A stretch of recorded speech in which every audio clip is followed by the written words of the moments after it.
up, Flow Riders, and welcome to the Flow. Today, it is just me rocking it solo. I am your host, Doc Rock, and today we are talking about speeding up your production process by getting out of your own way. It's one of my favorite subjects.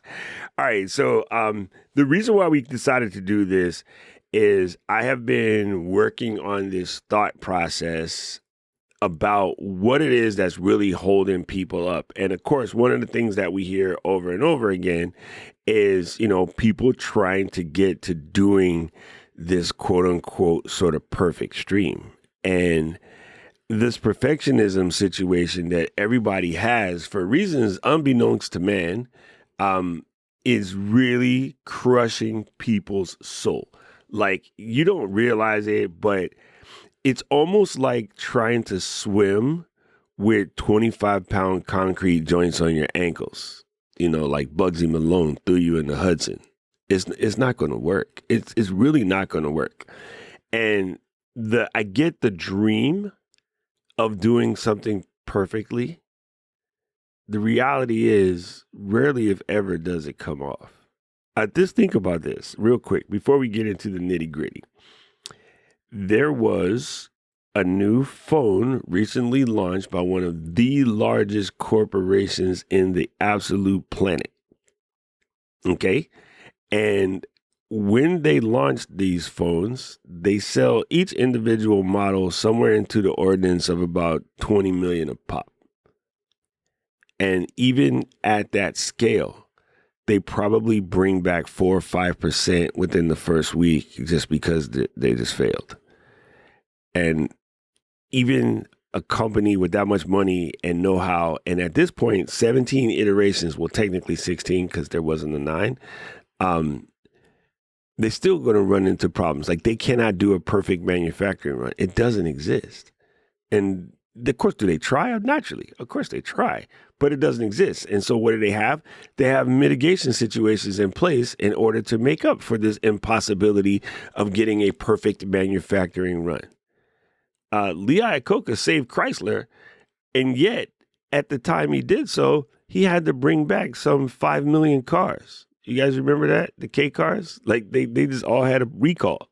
But you know what they did? They just fixed it and kept going.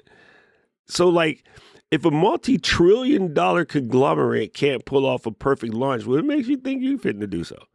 That's why it's super funny. It's super funny that we're stuck there. But let's talk about how we get there, why we got there, and sort of where it comes from.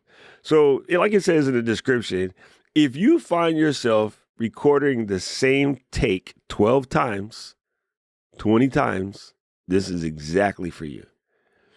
The best part about today's show is I have Luis producing. He's in the background, and Luis has seen the raw videos for those Ecamm ads that I make. Okay, some of you guys came in on a Cyber Weekend special or what's that thing called? The summer sale. And the commercial that I used to make, like, that's right, this Friday, Black Friday, we're going to have, XYZ, blah, blah, blah, right? Luis has seen those raw videos. And for the most part, I will read the script about 3 times straight through. And then I will add a bunch of fillers, which is to say the hard impact words, maybe 10, 15 extra times just so that Luis can stack them or do things with them. And yes, in between every one of those reads, there's abject profanity. I hope they never hit the streets. I don't know how much I got to pay Luis because they're terrible. But they're funny to me at the time. And it's normally because I don't want it to sound like I'm reading a script. I want it to sound like it's more me. If I just read the script, I could probably do it in like 2 takes, but it wouldn't have the same vibe to it. Like it's missing a certain level of je ne sais quoi. Does that mean that it would stop somebody from buying Ecamm? Probably not. Probably not. So in reality, for a 30-second commercial, I should technically send him about 2, maybe 3 minutes worth of audio. Sometimes it's 7. But a lot of times it's me saying stuff like, hey, Luis, okay, that last take was good. Make sure you use that one. Just ignore what that idiot was saying in the beginning, like stuff like that. So I'm sure when Luis watches those tapes, he's cracking up laughing. And I'm also sure that he has to watch them with headphones on just in case his dad or the neighbors are listening. But I just want to give you an idea of what it's like, when you're doing something that's at this point what we would call really, really high stakes. Right? I mean, we're putting, the whole Cyber Weekend sale on that particular ad read. That is about the only time where I put that much edit into what I'm reading, doing, saying. Because the process of coming back to edit this footage, I know why people hate editing. Because you have so much to edit. Because you're doing too much mindful editing in your speaking. Now, in the chat, I'm going to check real quick. I know this is different for people listening at the replay, but you can do so in the replay as well if it matches you. When you are watching the TV, right? If you're watching sports or, some sort of live situation, how many times do you hear those people make mistakes when they're doing their reads? And I want to say it's almost every time. But they don't stop. They just have to keep going. They don't have the luxury to keep trying to do the same thing over and over again. You have to realize in a situation like, Sunday football, whether round or oblong, that is costing them legit millions of dollars per second. So if you are doing something and you're talking about, say Manchester versus Arsenal, and you meant City, not United, you just fix it in the next sentence. You don't get to cut tape, back up, stop, whatever. And they do it every game. When you have two teams in the same city, trust me, even when one is blue and one is red, every single game, the announcer at least will call Manchester United, Manchester City once, or Manchester City, Manchester United once. It's just what happens. And sometimes when they're talking about United, they mean Newcastle United. But they will say United. Normally when you say United in England, you mean Manchester. But there is such a thing as Newcastle United or Sheffield United. And sometimes the announcers twist it up. They just keep going. It's not that big a deal. Everybody is expected to do that because regular people in their audience do the same thing. I would never do so as a diehard Manchester United fan. I would hurt myself if I accidentally called my team Manchester City. I would probably, remember, what is that, Da Vinci Code? When homie is hitting himself with the flagellation tool. So here's what this looks like. You're doing okay, first of all, we're gonna do ourselves a trick here today. I don't know how long we've been going so far, but I'm gonna bet we've been going on. Let me look at my time frame here. We've been going on for almost 10 minutes. I want to bet in that 10 minutes, if you were to stop this, and I ask everyone in the chat, when you come back and check the replay, listen to the first 10 minutes. I want you to count how many times I have uttered the word It's going to be less than 2. It's just not something that I do. And when I do it, it's because I really needed to make a pause. But in a situation where I want to make a pause, anybody who's watched me long enough will know my pauses normally look like constipation. It's just my favorite trick, and we call this in radio, eat the ums. And it takes practice, but you can do it. But here's the reality. If you in your video, perfect. Why? Because you in real life. 9 times out of 10, people who in their videos actually in real life. What looks real suspect is when and this happened at camp, by the way. I'm not going to call anybody out in particular, but they will know exactly who they are. You meet them in public, and they cannot hold a conversation without saying every once in a while. But if they're videos, they don't have a single in their videos. Why? Because they listened to my buddy Jeff C. and pressed the button in the script, which yanked all the ums. I'll take it back, Jeff. Jeff always says, don't remove all of them. I take it back, Jeff. Jeff says, do not remove all of them. Only remove a couple of them, because if you remove all of them, it will sound stupid. I just want you to know this. Nobody, except for a trained radio person, can hold an entire conversation without hitting the button. It's just impossible. For me, I normally eat the ums, or I do the weird Obama pause because I am reformulating the sentence in my head like that, right? Like it just is what it is. Now, there are definitely times when I'm on fire and just spitting bricks and not really thinking about it. And then, I might say 50 times, but so what? It doesn't affect the actual meaning of what I have to say. Nobody is really expecting you not to hit the Now, there are definitely people, and she's not here to yell at me right now, so I'll snitch on her, that get excited and start talking really, really fast, and they seem to between every word But I would rather listen to that than the choppy sentence structure of a person who is trying to remove all of the ums. And Gretchen just said something absolutely phenomenal in the chat. When you are recording in Ecamm, there is a pause button. So one of the ways that you can do this is you do your ad read. Okay, so let's use the description from this video, right? I'll just hit this button on YouTube real quick, and it would be something like, if you find yourself re-recording the same clips 12 times or obsessing over how every edit is until all of the fun disappears, this episode is for you. Pause. Whew, I did it. Take a breath. Come back. Whew, unpause.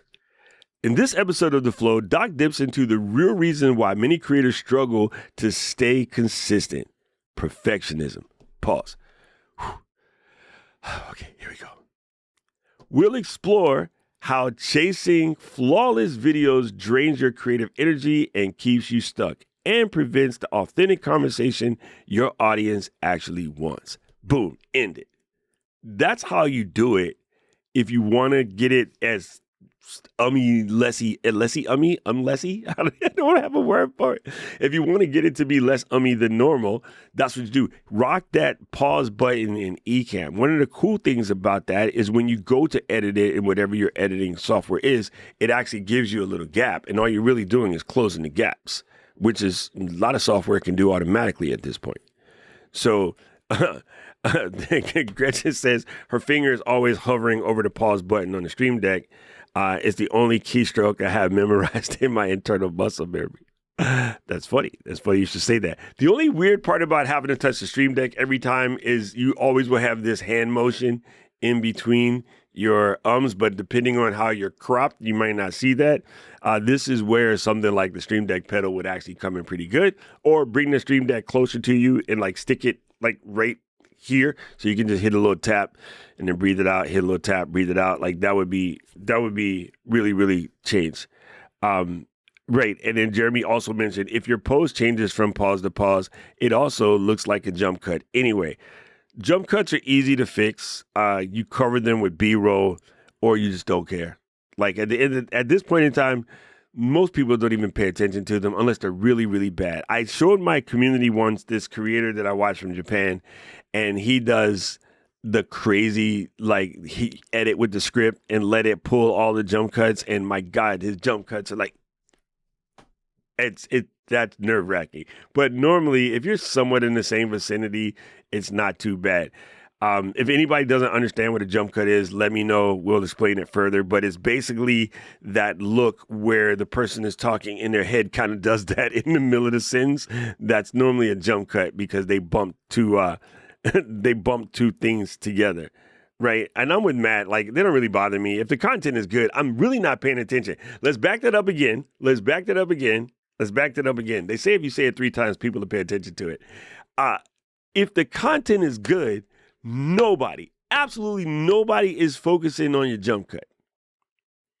If people complain about your jump cut, your content sucks. Let's be straight up about that. I'm the nice one at Ecamm. No, I'm actually the mean one. And it's not intended to mean. I just want everybody to put out good stuff. And the reality is, if people complain about your jump cuts, then yeah, their content wasn't good enough. If people complain about your lip sync, your content wasn't good enough. Because when the content is good, you are not paying attention to the lip sync. I'd legit watch, there's one, write that down. I legit watched Raiders-Titans game the other day, and the audio for Max Crosby knock somebody out to it actually comes through the TV was off by 10 frames. Did not affect the game in any way, shape, or form. Why? Because we were winning. Right? Maybe if we were losing, that would have pissed me off. But we were winning. So I didn't care that it's like you hear the whistle, and then the quarterback goes back, and then 2 seconds later, Max Crosby knocks the lights out. And it was like more than 25% of the game, the audio was off.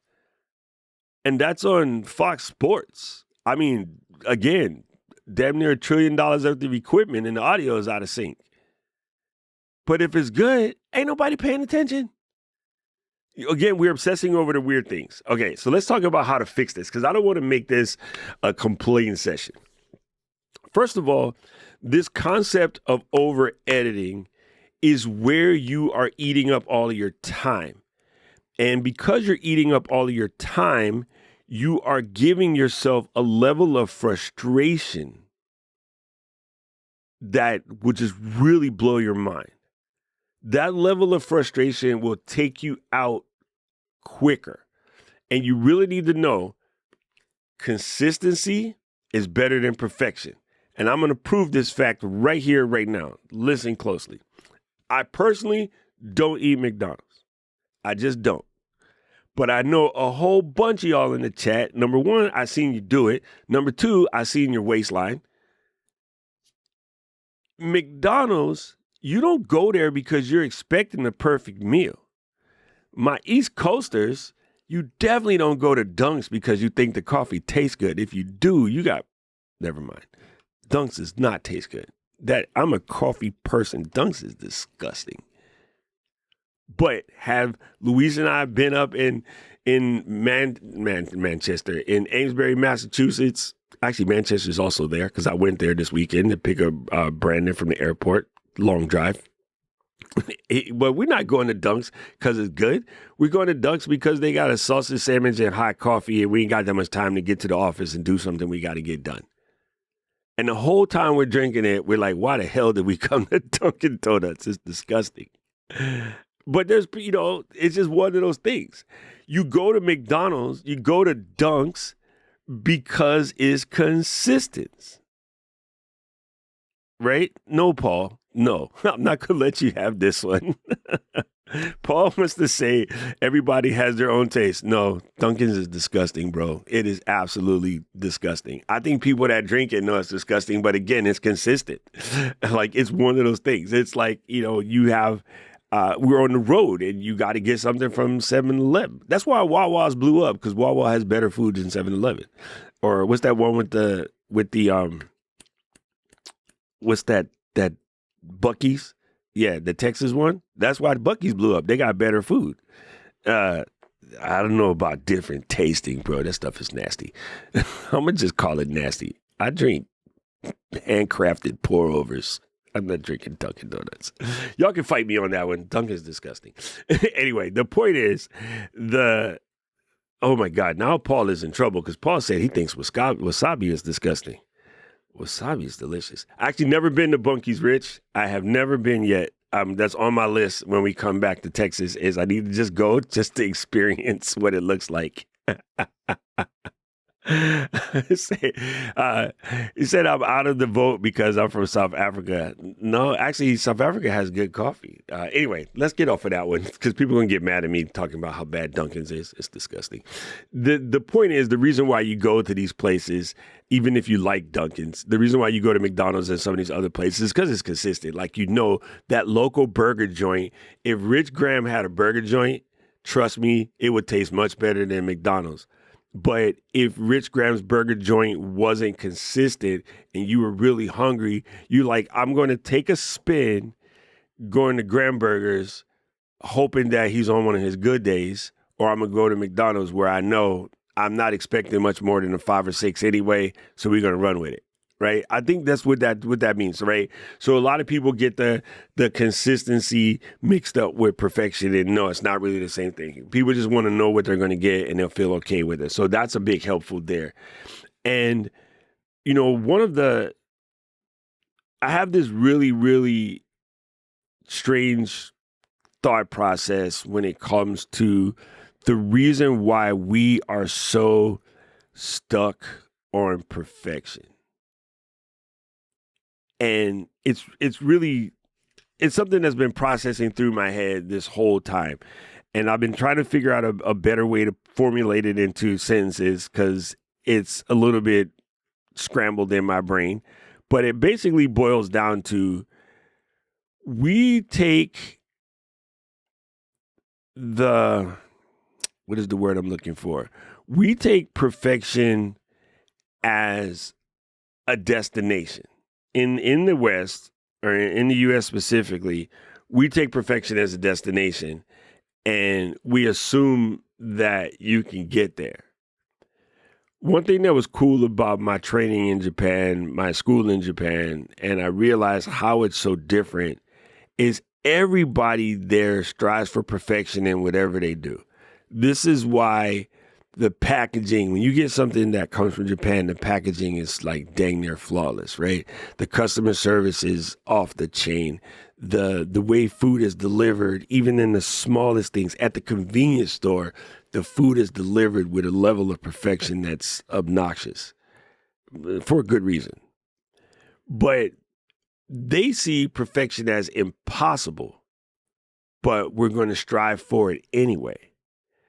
And so when you're doing something with that mindset of I'm doing this so that I can get better, it's different. You attack it differently. You treat it differently. You look at your mistakes differently. When you look at the perfection from a comparative way, the way that we do here, you feel like every opportunity is a failure, and you look at your failures as if you messed up. Not look at your failures as if, okay, I get to do that better the next time. And for a person that lives in both cultures super, super hard, it's mad perplexing. It is very mad perplexing because I know better. I know the Kodawari mindset. It's Kodawari. Look it up. Kodawari is the idea of doing something to get better at it each time so that you can eventually get to perfection. But you realize that perfection doesn't exist. The other thing, and it's funny because Paul mentioned wasabi, because they're not the same. There is a terminology known as wabi-sabi, and wabi-sabi means that the beauty lies within the imperfection. So, why do people who work like absolute maniacs take off for 3 days a year, leave work early, run to the park to watch the cherry blossoms fall off the tree? Because they understand that the beauty of life is in its impermanence. It sounds crazy if you don't understand it. And I used to think it was wild because you talk about traffic. Yo, the whole place basically stops every day for about 3 days. Everybody takes off of work, grab a blanket, get a bunch of alcohol and sandwiches and snacks, and you pull out a blanket and you go to look at the cherry blossoms and you wait for them to fall off the tree. And on that right day, it's like it's snowing cherry blossom leaves. It's beautiful. It's called hanami. It's looking at the flowers. Hana, flowers, me, look at hanami. It's also why fireworks are called hanabi. It's basically fire flower, similar situation. And you realize that everybody's there to appreciate how fleeting life can be. So you live life to the fullest. You're trying to do something, right? So if we're in this situation where we're looking at everything we're trying to do as perfect, first of all, I think it's hilarious. I'm going to just be mean about this. I'm sorry. I think it's hilarious that we're sitting in our studio trying to make a perfect recording, realizing that every day we watch multi-billion-dollar companies screw up regularly and laugh and keep going. And they produce, but they come out every day, right? You watch shows that are recorded live.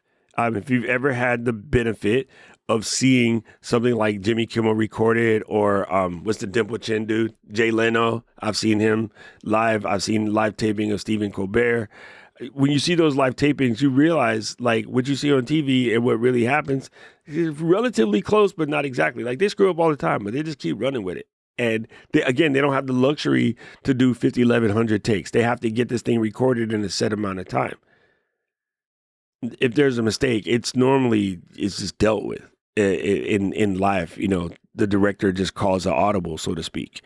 One of my favorite, that's two, by the way, one of my favorite conversations, we were talking about this at camp. I believe Matt was at my table, and we were talking about like, yeah, in sports, if Dak Prescott throws an interception, which he does, he normally throws another pass right away to try to get it out of his head. Like they don't just like take the fact that he threw an interception. He's guaranteed at least one a game. Normally when they're about to win, as happened the other day. I'm just rubbing it in because we won our one game. But it's just one of those things where they would normally get right back up and just go right back to that same play again very soon after because they're trying to get it out of their head. You don't want to be stuck with that process. So the first thing you need to do is, the first helpful thing to do, let's put it this way, is to sort of embrace the one take mentality. And if you're talking about something and you make a mistake, as I just did like a half a second ago, you really just fix it quickly on the fly. Like when your watch tells you that you should turn off the sleep focus because you're up early, then you just should have muted the watch. But, you know, you just take it on the fly. You just keep going. That's not really going to, but anybody who says, oh, that was super distracting, yo, I don't know what they're watching. They're not really paying attention. Or some people actually go to people's videos to look for these things. And yeah, they're going to exist, but those people aren't your people. You know, the reality, this perfection paralysis is exactly correct, right? It will really stop you in your boots. So one of the things that you can do to help yourself is sort of embrace this one take mentality. Understand that you're not looking for perfection. You're looking for clarity. Clarity over perfection. I heard something recently, and it had to do with, you know, making sure that you're absolutely clear on what you're saying and take as many swipes as you have to in order to make sure that the clarity of the statement is coming through more so than the fact that you got it out in one perfect statement. And a lot of times saying it several different times, several different ways, make it sink tighter to the people that are listening. So I'll give you an exercise, and I really do want you to try this. And the best way to try this, believe it or not, is going to actually help you. It's going to give your channel some discoverability. Start making shorts. Start making shorts where you just say what you need to say without editing at all. Just say the short anywhere between 7 to 30 to 90 seconds. Say something valuable, impactful, helpful to the peoples, and run with it. Just literally spit it out and don't touch it. Just let it go. Get in the practice of doing that. Crank out about 50 of them joints. Then you'll be over it. Because what will happen with shorts is you will start to get views on those shorts. And those views will start to get you subscribers. And those subscribers will start to get you a bigger community. And the minute you realize that just saying what you got to say when you got to say it without some sort of script, you know what you're talking about. If you don't, be like, I'm going on a journey where I don't know where I'm talking about. When did I get this thing? December. I got this 3D printer in December. And back in December, there's no way I would have made something stupid like this. This is a giant octopus to hold my camp bottle. There's no way I would even attempted this, right? And every time I had a question, I would hit up Luis and be like, hey, Luis, blah, blah, blah, blah, blah, blah, blah. And Luis would be like, listen, dude, just print the damn thing. But through enough mistakes and, you know, anybody who has a 3D printer, enough poop, as they call it, this time I was cruising with Mary Lou. We stopped by Katie's house and Dane showed me this. And I was like, dude. And he was like, all right, I'll get you the file. Said, I came home and I immediately printed. First thing, it takes a whole day to print. You talk about squeezing cheeks. Like you're legit, it takes over 24 hours to print, which is the first time I printed something that long. And it came out, I would say 95% dope, right? And it works. Like it's for a wine bottle, but I don't drink wine, so I just use it to hold a camp bottle, Odwalla. But that came from just wanting to try something fun. And if it didn't work, I probably would have bought another roll of filament and printed it again. Because believe it or not, it takes up almost a whole roll to print something that's dumb. but it's cool. It absolutely cool, right? So you really do have to just take these swings and understand that if it didn't come out, you could just try it again. Like the cool thing about content is for the most part is relatively short-lived. You could make the video that you made. Paul said it's going to come alive on Halloween. Anyway, you can make the video that you made 3 months ago. You can make it again right now and nobody would care. As a matter of fact, some people would be like, hey, thanks for the reminder. It's hard to do these things by yourself first thing in the morning when you get dry mouth. It will crush you. So let's get into it. So again, try recording those shorts and crank out 30, 40, 50 of them. Give yourself a little calendar. And it's not about one a day. Like you want to get through these quickly, right? You want to record like 3 or 4 a day. As a matter of fact, Gary Vee would tell you need to do like 5 to 15 a day. And most people think it's too much, but trust me, it's not.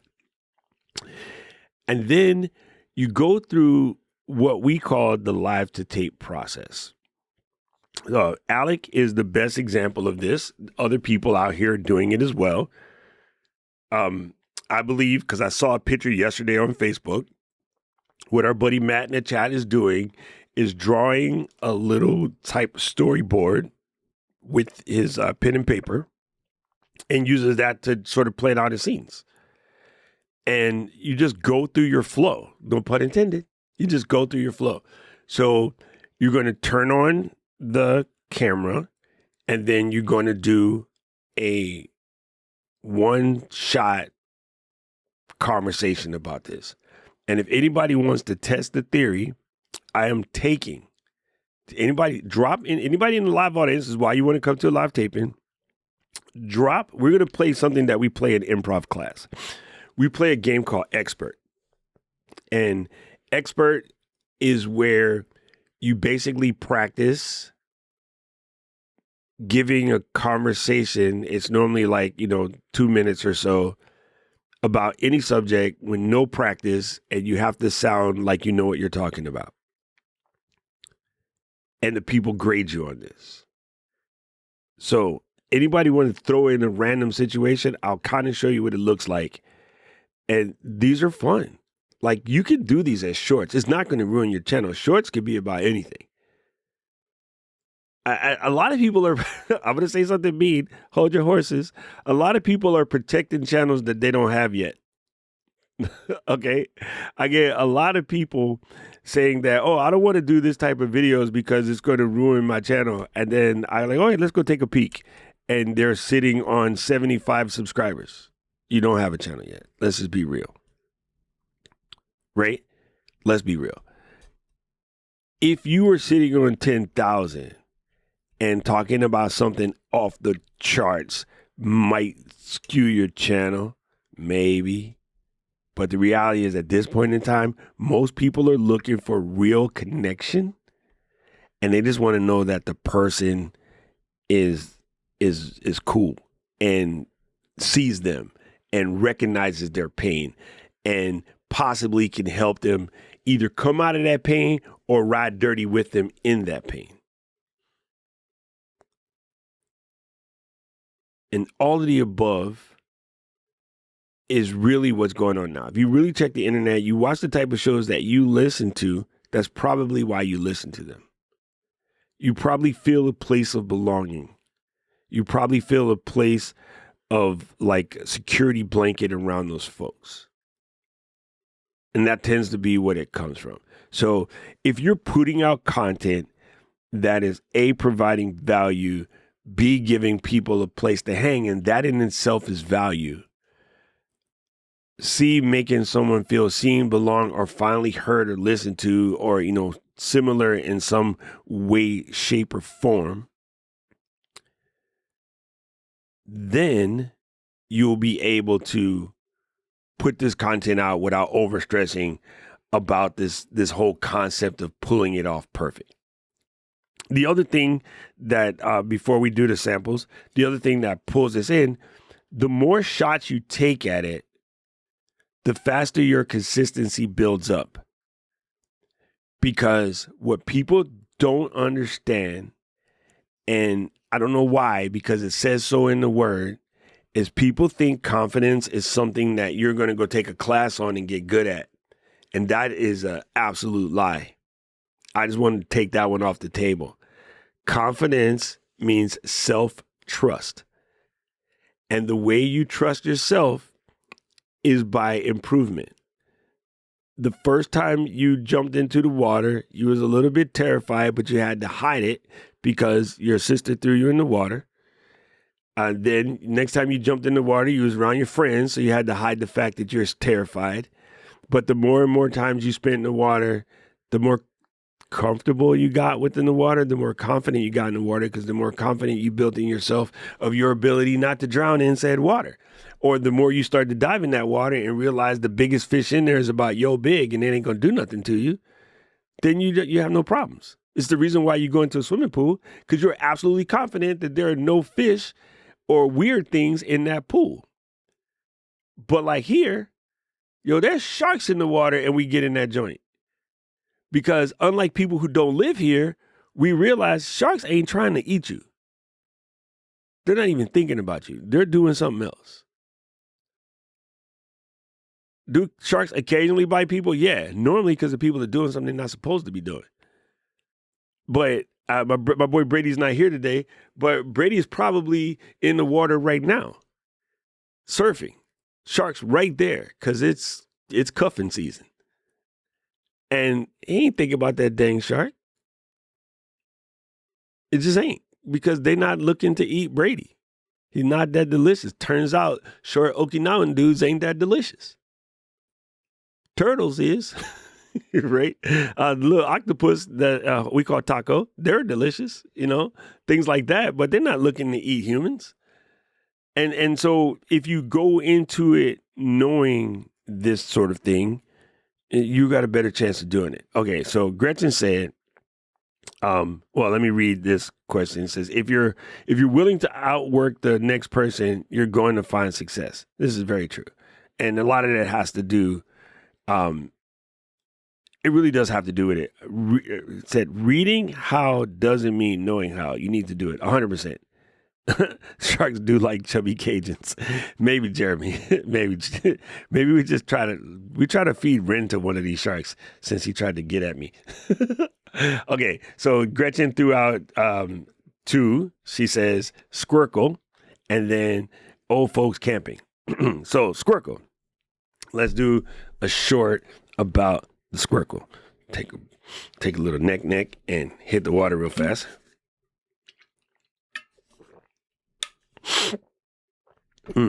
This is actually hard to do, but we're going to try it. This shape is not a square. You notice the edges are round, and it's not just around the square. This shape is actually a squircle. Now, what makes a squircle different from a rounded square? Well, it turns out there's actually a mathematical equation that makes a squircle different from a rounded square. Eventually, if you were to pull in the edges of a rounded square until the two edges meet, you will end up with still a rounded square. However, if you pull in the rounded squares of a squircle until the two edges meet, you eventually could get back to a circle. This was maybe been around forever, but it got coined as a popular phrase during one of Apple's interface designers, because the icons that you see on an Apple device, they are not rounded squares. They are actually squircles. So it is a complicated calculation. So if you're a math person, I would highly suggest you go and pull up the formula yourself and try it out, do the math as they say. But if not, just enjoy the fact that knowing that a squircle is not the same thing as a rounded square. Fun fact, the mascot for Ecamm, for Creator Camp 3, was a squirrel that was given the name Squirkle. Now you know. Script, not a 1. Googled facts, not a 1. Say what you got to say, easy. Done. Take 2. Old folks camping. It is a thing that when people retire, there's always this concept of hitting the road in your giant RV. Anybody ever seen the movie Meet the Parents? That was all Robert De Niro wanted to do, was to take his giant Winnebago on the road and take his family out there. Also, back in the day, there was Chevy Chase and the family vacation with the Griswolds. But it turns out that old people driving around in campers and RVs is a multi-trillion-dollar industry. There's something about the dream of hitting the open road in a camper, whether you're building it yourself or whether you're buying it from some facility that you see every 3 blocks in South Florida. Hitting the open road is a big thing that people like to do, especially when they get to retirement age. Now, it's kind of funny because this trend is trending into the younger people now. If you hit the YouTubes, you don't have to go very far before you find a channel about some millennial person having a millennial life crisis and doing van life. Van life is the young person's take on old folks camping. And so if you really want to get into it, first of all, I'm going to send you over to check out Liz Wilcox. She did lots of blogs talking about living in the RV, and I'll also put you in contact with this great creator by the name of Images with Gretchens, and she can tell you all you need to know about old folks camping. But it turns out, yes, it is a thing. So maybe you need to get out there and strap one of those things on the top of your car like the Griswolds and go hit the open road. Anybody want to test me again? What are we doing here? No, I'm joking. That really just comes from, it doesn't matter like how perfect that came out. It just mattered that it felt real. You know, it mattered that you were trying to help somebody get a piece of information out there. Now, I'm not going to say just go out there and sophisticated, wild ass guess everything, but you can do that. And the only way to be able to do that the way I've done it is I've done probably well over a couple 100,000 ad reads in my time in radio. But that's not even an ad read because I didn't have a paper with the stuff on it. But if you want to get good at doing this, then you have to actually do it. And the fastest way to build up those reps is to build up those reps. And so the safest way to build up those reps is to do shorts. Everybody in their mother will tell you how important repurposing is. Everybody and their mother would tell you how important repurposing is. You know what I think is the best way to repurpose something? Is to catch yourself in the middle of doing your content and say you come up with something that you think is a killer short. You think it is a good value add. First of all, your audience will not be mad at you for repeating something that was good because they need to hear it more than once. So rather than depend on the AI to pull out that perfect clip for you, how about you just re-say the clip now, clean, in the middle of your process. Take a mental note of the time. I would look up at this sucker and I would say that we're at 48:10. And at 48:10, I would just redo the short live. Know that I'm going to get a perfectly good, clean cut. Shouldn't have said perfectly, but I'm going to get a good, clean cut. And then just cut from there. Don't depend on the AI to pull out your heaters. Reiterate that sucker and say something cool. Right? And so, again, taking it back to our Western philosophy of perfection, is perfection is something that other people have that I need to try to get to. And every time I don't get it, I'm failing. My Eastern philosophy of perfection is something that you strive for, even though you know it's a veritable impossibility, but you're going to enjoy the journey of getting a little bit better each time you try. You're going to enjoy the lessons that you learn each time you try. You're going to make your way through this each time you try. We all grew up at a time where we saw wax on, wax off, wax on, wax off.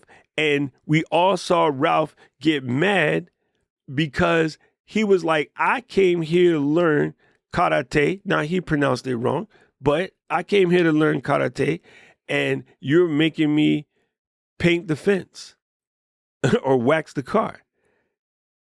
And he didn't understand that learning the kata, the forms, was all he was going to need. I didn't want to hit the mic. I know how to do it for real, but it's all that he was going to need in order to hit that block. Mawashi Geri, right? Jodan Uki. Like he would figure out later that those repetitions, those forms, that kata was getting him to the point where he could actually do the moves in a pugilistic situation. That is what this idea is about. If you take the process of recording your videos live to tape, and you take the process of sticking with it no matter how weird you think it comes out. If you miss a scene, you just missed the scene. Like, you don't got to cut that out. Just like, oops, I hit the wrong button. And hit the right button. You have watched every single one of us do this. Everybody in the chat, everyone in the chat, from Paul to Gretchen to myself to Jeremy to Rich. I'm looking at K-Walk. I'm looking at everybody in the chat. Aaron probably did it too, right? Flo, absolutely. You have hit that button in the chat, in the stream deck, where you hit the wrong button and you go, oops, and you hit the other button and just keep going. There's no need to cut that out. Like that is legit crushing your soul, because you sit there and you look at it. The second time you look at it too, it also seems bigger than it really is.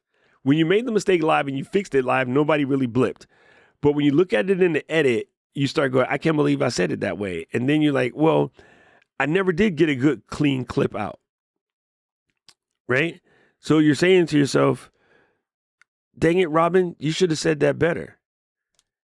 And now I'm in a different outfit. There's no way I can get the same lighting. I have no way of plugging in that value. So I have to leave the ugly edit anyway. So just avoid that in the first place by don't even get there. Gretchen said, oops is a common noun for me. Yeah, the funniest thing is, in 9 times out of 10, if you're over editing, you're probably stealing the natural flow. You're stealing your personality right out of the content. And I know we hate this word because it is so overused, but the authentic nature of sounding like you in real life, when we meet you in real life, is so much better. Now you watch, you're going to go somewhere where you're going to meet a creator that you watch on TV all the time. And when you go to talk to that person, they're not going to be able to get a sentence straight. And you're going to be like, wow, that's what it looks like for the people who over edit. You ever seen actor who just gives the worst interviews. Like they go on or Kimmel or Colbert or Oprah or The View or Entertainment Tonight, and their interviews are just dookie. And you're like, how is a person who acts that good gives such terrible interviews? That's what we're talking about here. The fastest way to crush your authenticity is to show up completely different from the person that people see on the interwebs.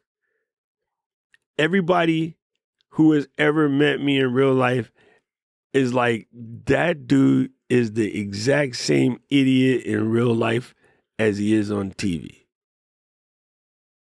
I've never had someone come to me and be like, oh, I thought you were different. You definitely get, I thought you were taller.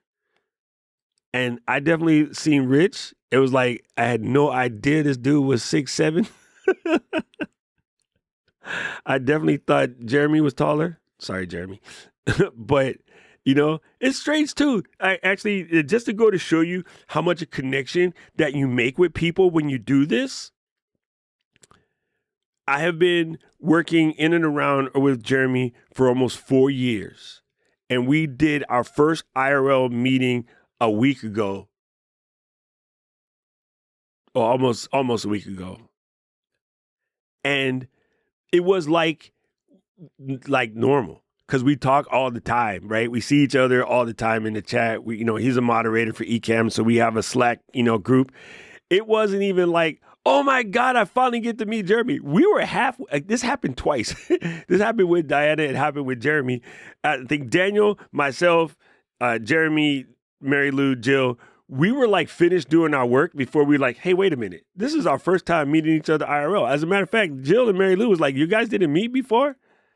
And it's like, no, because the connection that you make with people in real life is the same as the connection you make with people online. And because neither one of us present differently online than we present in real life, it just felt like going to go do some work with one of your friends. Right? Even, meeting his son, who took all of about 10 minutes to just be part of the family. Because he just, he probably has seen most of us over Dad's shoulder for a while. And so he was almost in the company of people that he know. And then my highlight of the weekend is I got docked by nephew. He got me good. It was funny. And now he walk around with a badge like, Dad, I got him and you didn't even get him yet. But it was funny. Like that's what you want from people. You want that when you see someone in real life. When I see Matt is Matt. Matt is the same exact Matt that we see. He just doesn't have on the other 12 Matts that you see in the picture. There's only one. In the picture, there'll be 12 Matts. But primarily, Matt is Matt. Matt is the real deal Matt. Gretchen is just as Gretchen as she is in real life. And that's what you want from people. So please shake this concept of like, I need to be flawless, because it's really going to slow you down and make your process a heck of a lot more insane. So to reiterate and close this out, I highly suggest you put yourself in an environment where you can just start recording things that you refuse to edit. Paul said he's much younger in real life. Not true, but cute anyway. No, Paul is absolutely tall, by the way. We went to get the rental car, and I'm like, we're not going to fit in that car, dude. What did you give us? We need something bigger than that. Then they gave us a big car. But at first, me and Paul walked into the Avis, and they tried to give us like a clown circus car where all you would hear was the music going dee dee dee dee dee whenever we try to climb our big humongous butts out of that thing. Anyway, so you want to record stuff, and I think the best way to do this is to get into making shorts and try to get through. I think that my prescription is 50 to 100 shorts of just saying things without overthinking it. Like pick up something random on your desk. If Billy was here, Billy would tell you to do a review about something you have random on your desk. And I got one. This is hella random. This is a pencil. It looks like a normal pencil, but actually this is made out of pure metal. This is a graphene pencil. And so you never need to sharpen it. You can't break it. It's actually solid as a rock, but you can pick up one of these at any good stationery store. And this one is made by a company called Metasul, because get it, metal pencil. But you can find these on Amazon as well. But a really cool thing if you like writing with pencils and you're sick of breaking them, or you don't like wooden pencils, grab yourself a metal pencil. Like, that is simple. Do a short like that. It's interesting to somebody. I mean, we all see those stupid AI videos. Ugh. And that reminds me, and then we're done. Your messy video, your filled video, your mistake-ridden video is better than the AI slop that's out there right now. Paul and I have a visceral reaction to that one. There's this one voice, and when you hear it, you know it. It's prevalent on TikTok, a little bit on YouTube. YouTube uses a slightly different voice, but when you hear that voice, that one particular AI voice, this person is a genius. Look at what they did. They put a balloon on the water hose. I don't know what for, but that looks like a genius. This person drilled a hole in the bottle top and screwed it into the wall. Wow, don't they look genius? Bruh, that voice, as soon as we hear that voice, both of us just cringe. It's our running joke whenever we talk to each other about that one voice. That voice is obnoxious. It is absolutely terrible. So your video with your ums and your ahs, and you're clicking the wrong scenes and saying the wrong things and mispronouncing karaoke is better than the AI voice of this person is a genius. Look, they use Ecamm to make live videos. Oh my God, it's disgusting. It's absolutely disgusting. Wow.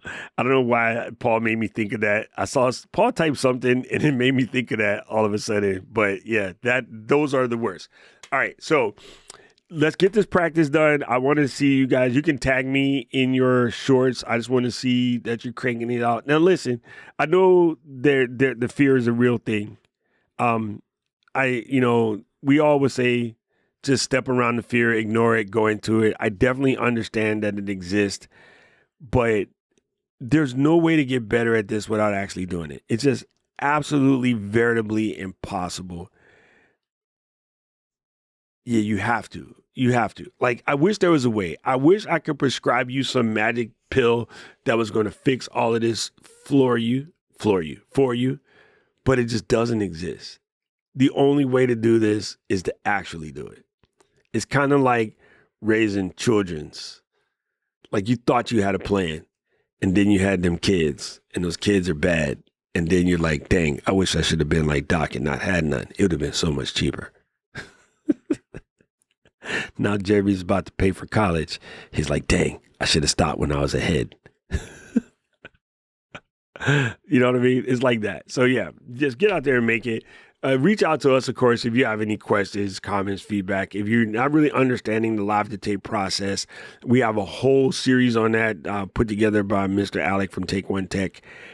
And I really do believe you that if you get out here and you just start getting your practice in, and, you know, don't be afraid to go live just to go live. If you wait until you have to do it, this is when you get sort of messed up, right? But if you go live for the sake of going live and just have fun, like I'm just going to go live to go just chatting. The just chatting people get good at this fast because they just chatting, you know, and there's no stakes involved. But you get to learn your system and figure it out and have fun. Like, just have fun. That's the biggest takeaway, because at our age, we ain't got time to be out here being serious. We got to have fun. That's it. That is it. So, as you know, this particular show is brought to you by our friends at Shure. Shure is one of our favorite people to work with. They make some of the best mics in the world. And I had a huge fun this week testing out and setting up the new MV7i, which is an MV7 that allows you to use the other end as an interface. It's a really cool microphone. And so if you're looking for something that would allow you to create a two-person podcast really simply without a lot of equipment, go over to Shure.com and check out the MV7i. And we thank Shure for sponsoring this episode of The Flow. Also, if you want to know more about The Flow, you can go to flow.ecamm.com. That's FLOW.ECA2Ms.com. and it will allow you to connect to your favorite podcast player so you can get your podcast wherever your podcast getting is got. You can leave us questions and, of course, do us a favor and leave us a review. And we will do everything we can in our power to provide you with more non-perfect editions of The Flow. That's really funny. This MP7i is really cool. See that? That's actually an interface. You plug an XLR cable there, not to go into the machine, but to plug the other mic in here so you can put two mics together. It's so much fun. We play with it at camp. If you came into my studio, you got to see how cool it is. That's it, friends. I'd like to thank you guys for coming in. I'm really looking forward to seeing some of you guys cranking your shorts out. I want to see what's happening. I want to see what you're doing. Make sure you tag me. And Robin, go Temple Owls. I'm heading to Temple, Japan in a couple of months. I'm going to take my niece up there to go take a look at the campus. So now you know what we say around here. Flow Riders, out.